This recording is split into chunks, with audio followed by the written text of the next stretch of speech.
1 থেকে 1000 পর্যন্ত বা 100 পর্যন্ত যে কোনো সংখ্যার বর্গ মাত্র কয়েক সেকেন্ডে কিভাবে করা যায় এটা একটু দেখো। এখানে যে 32 আছে সেটাকে আমরা 4 মানে হচ্ছে 4, 2 স্কোয়ার মানে হচ্ছে 4, আমরা দুটো ডিজিটে লিখব। 9 মানে হচ্ছে 09। এবার আমরা এগুলো গুণ করব।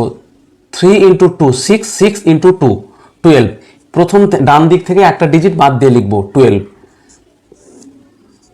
এবার যোগ করে দেব 1024। এটাই হয়ে গেল এর অ্যান্সার।